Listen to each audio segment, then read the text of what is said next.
Baik, bismillahirrahmanirrahim. Assalamualaikum warahmatullahi wabarakatuh. Bismillah, alhamdulillah, wa nusalli wa nusallim ala rasulillah Muhammad bin Abdullah wa ala alihi wa sahbihi wa mawala amma ba'du. Baiklah, kita lanjutkan pertemuan kita. Ini pertemuan ketiga ya, karena Jumat kemarin kita tidak masuk ke tanggal merah, sehingga hari ini hari Senin menjadi pertemuan ketiga di kursus TOEFL kelas ini. Baik, untuk pertemuan kali ini kita insya Allah akan membahas mengenai masuk pada materi fahmul masmu ya, atau listening dalam bahasa Inggris. Dalam istilah dalam bahasa Arabnya fahmul masmu.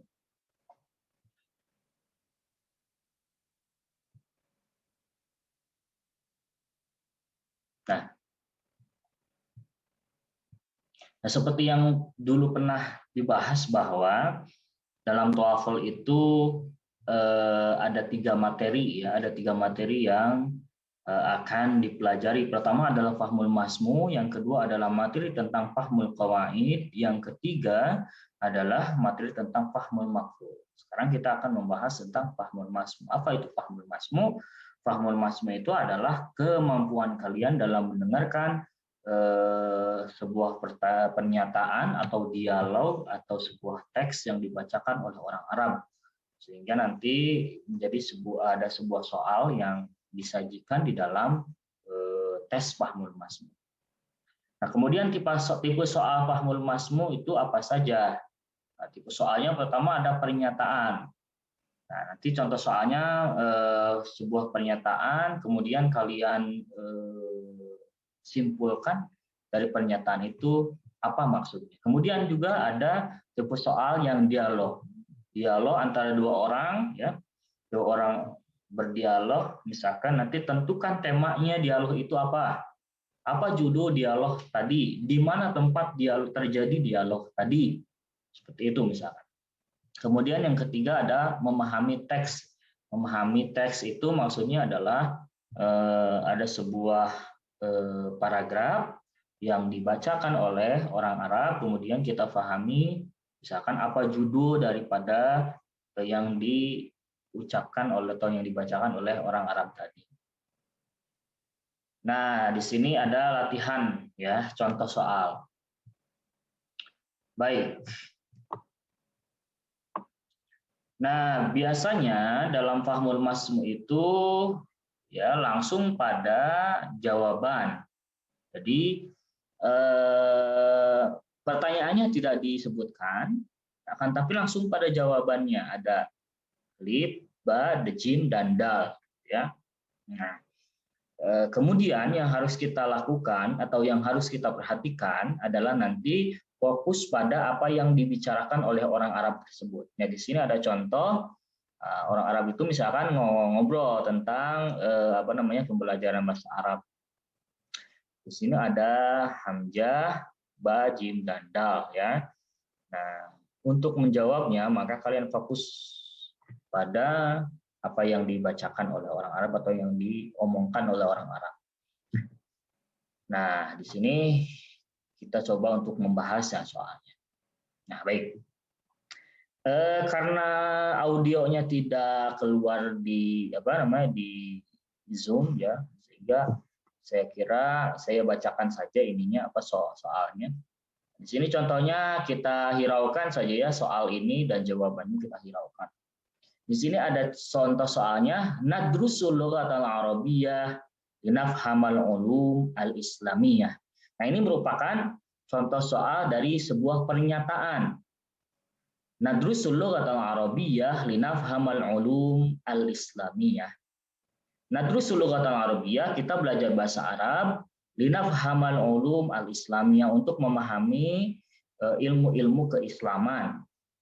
Nah, dari pernyataan itu kira-kira dari 4 jawaban yang ada, yang mana yang paling mewakili di pernyataan di atas. Tapi nanti kalau dalam soalnya dalam tesnya itu soal tidak adakan ya. Ini seolah-olah saja kalian tidak menghiraukan soal dan jawabannya. Nah, terus lughatan Arabiyah linafhamal ulum al-islamiyah. Kita belajar bahasa Arab untuk memahami ilmu-ilmu Islam. Nah, kita lihat di sini kata kuncinya, beberapa kata kuncinya. Pertama adalah al-lughah al-arabiyah. Al-lughah arabiyah di sini satu kata kunci, kemudian ada fahmun. Di sini ada fahmun dan ulum al-islamiyah. Jadi kata kuncinya harus kita pegang dulu. Apa kata kuncinya? Bahasa Arab, pemahaman, dan ilmu keislaman. Nah, yang paling mewakili dari pernyataan di atas yang mana? Yang A misalkan inna darsal lughah al-arabiyyah yatawaqqafu 'ala al-ulum al-islamiyah. Sungguhnya bahasa Arab itu ya cukup dengan ilmu-ilmu Islam atau mencakup bahasa ilmu-ilmu keislaman. Kemudian yang B, inna fahmal ulum al-islamiyah yatawaqqafu 'ala al-lughah al-arabiyyah. Pemahaman ilmu-ilmu keislam itu terbatas pada ilmu bahasa Arab. Atau yang jim, inna lughatal arabiyyah wasilatun hammatun li fahmil ulum al-islamiyah. Bahasa Arab merupakan media yang sangat penting dalam memahami ilmu-ilmu keislaman. Atau yang dal, inna darsal lughah al-arabiyyah yata'allaqu bi dirasatil ulum al-islamiyah. Sungguhnya mempelajari bahasa Arab itu berhubungan erat dengan mempelajari ilmu keislaman. Nah, maka di sini jawabannya adalah yang jim. Nah, kenapa yang jim?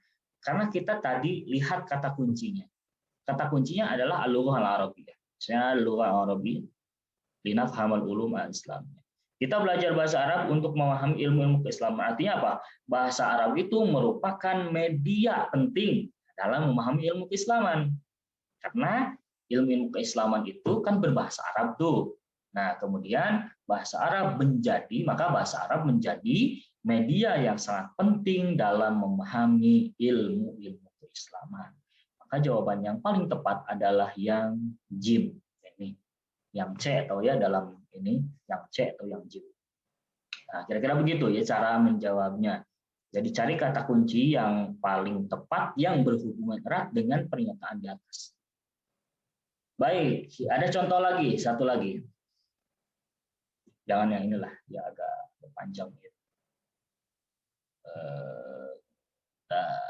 Nah, ini. Nah, yang contoh yang ini juga merupakan contoh yang pernyataan. Contoh pernyataan dalam soal TOEFL. Sini langsung ada jawabannya, nanti pertanyaannya Anda dengarkan dengan seksama. Contoh saja yang ini kita skip aja ya, misalkan soalnya jangan dihiraukan. Nah, di sini orang Arab berbicara begini. Tuwfiyar Rasul walam yu'ayyin khalifatan lah. Tuwfiyar Rasul walam yu'ayyin khalifatan lah. Rasulullah Shallallahu alaihi wasallam telah wafat walam yu'ayyin khalifatan lah, dan penggantinya belum ditunjuk. Nah, itu kira-kira ungkapannya atau pernyataan gitu ya. Tuwfiyar Rasul walam yu'ayyin khalifatan lah. Rasul wafat, akan tapi penggantinya atau khalifahnya, pengganti Rasul dalam pemerintahan belum ditunjuk. Nah, maka lagi-lagi kita cari kata kuncinya. Ya. Pertama tuwfiya, kata tuwfiya itu adalah fi'il, tuwfiya telah wafat ya. Telah wafat siapa? Rasul ya. Nah, tuwfiya Rasul, yang intinya adalah Rasul wafat. Kemudian kata kunci yang kedua adalah lam yu'ayyin. Lam yu'ayyin artinya belum dipilih atau belum ada atau belum dipilih. Khalifatan. Nah, jadi ada tiga, tuwfiya, lam yu'ayyin, khalifah. Gitu. Nah, kira-kira dari pernyataan di atas itu yang mewakili pernyataan di atas itu yang mana? Apakah yang A, yang B, yang C, dan yang D? Coba kita bahas. Nah, jawabannya di sini yang A ya. Baik, yang A ke B aja dulu ya, ke B aja dulu. La yatrukur Rasul ba'da wafatihil Quran al-Karim wa sunnah nabawiyah syarifah. Rasul tidak meninggalkan setelah Rasul wafat tidak meninggalkan kecuali Al-Quran dan Sunnah Nabawi. Apakah berhubungan? Tidak. Karena di sini yang diungkapkan adalah Rasul wafat, akan tapi khalifah atau penggantinya tidak dipilih atau belum dipilih. Belum ada pengganti. Baik, yang B berarti kita bukan jawabannya. Yang C di sini, al-khilafah min umuril muslimin. Falaysa min wajibil rasul tu'ayyin khalifatan lah. Al-khilafah, kepemimpinan itu merupakan urusan orang-orang muslim. Falaysa minal wajib, maka Rasul itu tidak memiliki kewajiban tu'ayyin khalifatan lah untuk memilih atau menunjuk penggantinya. Tidak, ya. Tidak mewakili. Tidak mewakili, ya. Tidak mewakili kalimat di atas. Ini tidak ada ungkapan yang ini, ya, al-khilafah min umuril muslimin.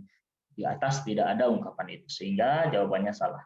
Kemudian yang D, laisa lirrasul khalifah min ashabil alladzina qamu bi idaratil umuril muslimin. Rasul tidak memiliki pengganti dari sahabat-sahabatnya yang meneruskan pemerintahan untuk untuk mengatur urusan-urusan orang muslim. Rasul tidak memiliki pengganti. Nah, ini tidak mewakili, ya. Tidak mewakili. Yang lebih tepatnya yang mana? Jawabannya adalah yang A. La yu'ayyin Rasul alal istikhlaf ahadun min ashabihi ba'da wafati. La yu'ayyin Rasulullah tidak menunjuk alal istikhlaf terhadap siapa penggantinya, ahadun, salah seorang min ashabihi ba'da wafatihi, salah seorang dari sahabatnya setelah beliau wafat. Nah, ini sangat mewakili kalimat atau pernyataan di atas. Rasulullah tidak menunjuk siapa penggantinya dari sahabat-sahabatnya itu setelah beliau wafat. Sama dengan pernyataan di atas, tufir Rasul walam yu'ayyin khalifatan lah. Rasulullah telah wafat, akan tapi beliau tidak menunjuk siapa penggantinya. Nah, itu kalau kita belajar bahasa Indonesia mungkin ada kalimat aktif, kalimat pasif. Ya, kalimat aktif, kalimat pasif, atau biasa kalimat positif, kalimat negatif, atau gitu ya. Yang atas ini soalnya ada kalimat positif. Tuwifir Rasul walam yu'ayyin khalifatan lah, Rasulullah wafat akan tapi tidak ada penggantinya atau tidak ditunjuk penggantinya. Nah, yang jawabannya yang ini adalah kalimat yang negatif. Kalimat negatif artinya Rasulullah tidak memilih siapa pengganti dari sahabat-sahabatnya itu setelah beliau wafat. Nah, itu kira-kira contoh soal, ya, dari bentuk soal pernyataan. Nah, mungkin itu saja, ya, untuk pertemuan kali ini. Satu contoh soal yang berupa dari fahmul masmu, ya, fahmul masmu dalam bentuk soal pernyataan. Semoga bermanfaat, dan nanti jangan lupa untuk mengisi absennya. Billahi taufik wal hidayah. Wassalamualaikum warahmatullahi wabarakatuh.